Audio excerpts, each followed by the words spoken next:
Like, oh, if they hit that place, you can come back for the 20-year. So I'm doing advertising for an event that's happening in October. So what are some ways a merchant can encourage checking in? Well, you can do, well, when we were at Mickey Finn's on Friday night, or Saturday night, it was just funny. Let's check in. This is literally, this is how it is. That was It fun. really isn't even encouragement. We Then I'll were let you watching answer the that. game, Right. the Kentucky game, Right. and UConn, and then I was there. And then I text Christine, you know, I'm at Mickey Finn's with a friend. She said she's going to come, so she came. And I said, oh my gosh, we got to check in. Okay, And then Christine and I that. call ourselves the bookends because she's down on one end and I'm on the other end. I said, oh my gosh, we need to check in and let Casey know that the bookends are at Mickey Finn's. And then he shows up. So then we checked in, and then the other Kristen came from Someone's in the Kitchen, and then we all just kind of started talking. So I said, okay, we got our social media going And here. Brian Gronin was very excited. You all checked in? I go, we checked in, Brian. He was How very would, proud. We're how would promoting it. Brian go Right. about, how would Brian go about instigating that checking in process? Because that benefited his business. Right, Mhm. just That ask benefits him. But his you business. benefited his business. You didn't, Yeah. you know, he Just- didn't. Right. Brian's very active with the events on his Facebook wall, on his Facebook page. We all knew Bella Kane was there, country rock group. So we were thinking about stopping by anyway. So if he promotes that event, it's like, okay, you plant a seed in somebody's mind, but then you get a reminder, the bookends just checked in, oh, that's cool, they're there. So I want to see Bella Kane because I saw it on Brian's wall. Now the bookends are there, which I just think it's funny. I'm just going to use it, that's funny. But then we have another Kristen in the middle now. And Someone's then in when the I said, kitchen. now there's 3 Kristens there, Right. so I'm really confused. And I wasn't even drinking. Yeah. And Kristen, no, The question is, how does the merchant reward? Yeah.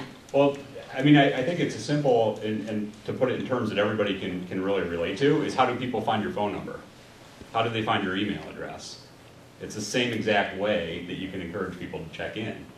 You're providing that information on your website, on your storefront window when they walk in. Let them know that you have a Facebook page by putting your information on there. You know, I mean, all the normal channels that we already use are still there for us to take advantage of.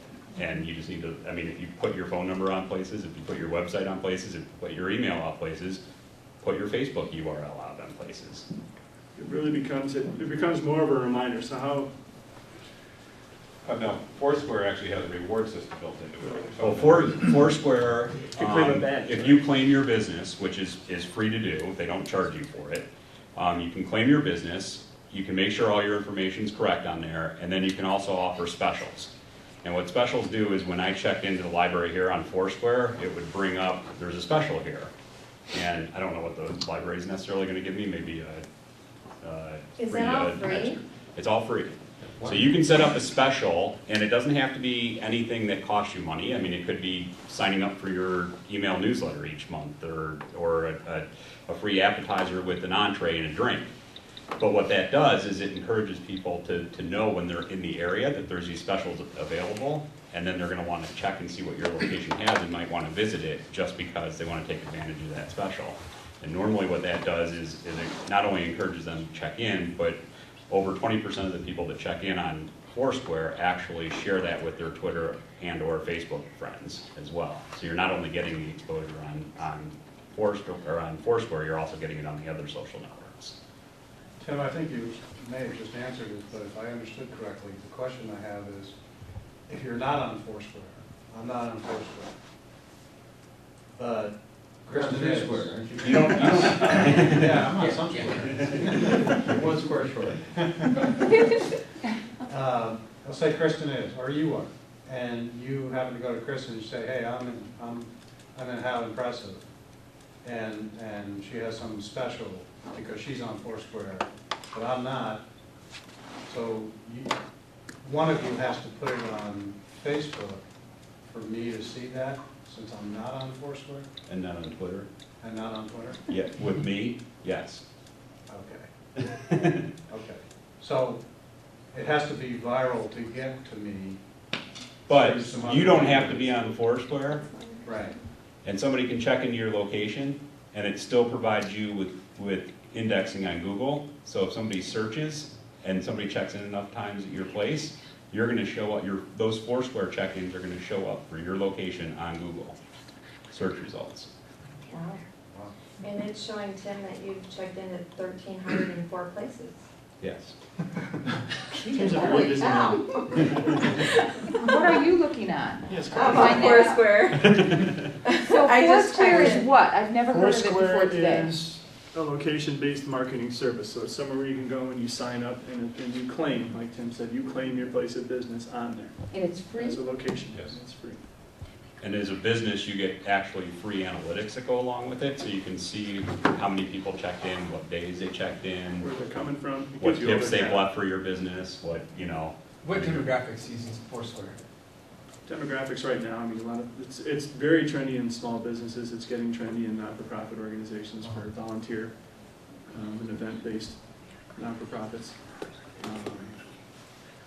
The demographics are really changing with a lot of these types of apps because it wasn't the high school kids that were using them 2 years ago because they weren't able to afford smartphones. Now, we come from an area where that might not hold true, but overall that was true. So things like Twitter and Foursquare weren't really that popular with the younger generation. Now they're starting to become a lot more popular because smartphones are becoming an everyday thing for all age groups. I would say the majority of people that I see using these type of applications range from their mid-20s to their 40s. So it's an app, it's not a social network per se. You need to have a smartphone to be able to access the app. You have to have like an iPhone or something to be You able to do can that. do it via text too. Yes, Okay. That's how it started originally. but it is mobile. It is a very mobile type. It seems like it'd be helpful if somewhere there was a priority list. I mean, we all have other aspects of our job to do. Facebook's the 600 million users worldwide, so Facebook's is going to be where we That's start. the But most common starting point would Yeah. be Facebook. Foursquare to me would be That gets a down little- behind Twitter and Absolutely. LinkedIn and some others. Well, and see, but I look at it this way, you don't have to be active and participate on Foursquare. Take 10 minutes and set up your business account and claim your business on there. So what are some, Done. from a location-based deal, Google Maps as well. I mean, Facebook has a check-in. Facebook, which I've done both of those, I've not done Foursquare. Is there any others that we should do? It would be helpful to have checklists even, like, as you have your strategy, you know, and as you develop your brand online and social media, you know, start here, here's some other things you can do, you know, here's a matrix of location-based, or maybe you already have it. If you go back and really look, I took this acronym from a book called The Groundswell of Charlene Lee, and I always forget the other guy's name. Sorry. Do you remember his name? Josh Byrne. Thank you. Josh Burnoff. Charlene Lee and Josh Burnoff. Yeah, now Josh won't get mad at me. When you're starting, you think of your people. Where are your customers? Where are they at? Most of them are probably on Facebook, followed by Twitter. And then, based on demographics, maybe some of the location-based stuff because they're walking around, thumbing on their devices. So you start with that. Where is your community? Your objectives, how are you going to engage them? Maybe you just listen. Maybe you open up a Facebook account and you just say, okay, what's going on out there? Who's posting where? Join Facebook, find all the businesses in Libertyville, find your community.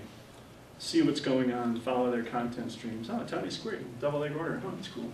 Over there, Greek yogurt. Oh, okay. You know, Liberty Massage Therapy. You know, good massages, maybe discount, maybe some programs along with it. Running season is starting. I saw your post on running. That got me very motivated. Better go get the muscles in shape so I can survive that Twilight Shuffle 5K. So you just listen. You see what's going on. The second step would be to talk. You know, somebody comments, or somebody posts on the wall. Lifestyle weight experts. You know, an engaging question. You know, his book title. One of his book titles. Did mommy make you fat? You know, why blaming McDonald's doesn't always work. Oh, well, that's interesting. No, I don't think so, but you know, I'm really interested in checking out your book. Comment. Oh, that's great. And you might also want to check out my second book, my ebook. You might want to go follow me on Twitter. Maybe you want to come to one of my speeches, one of my talks. Oh, okay. So now you're talking, and then you get some energy around that. Energy really comes, I mean, in the form of, I think the energy comes just on an event-based, like First Friday. Like walking around and just being progressive, checking in, telling the story.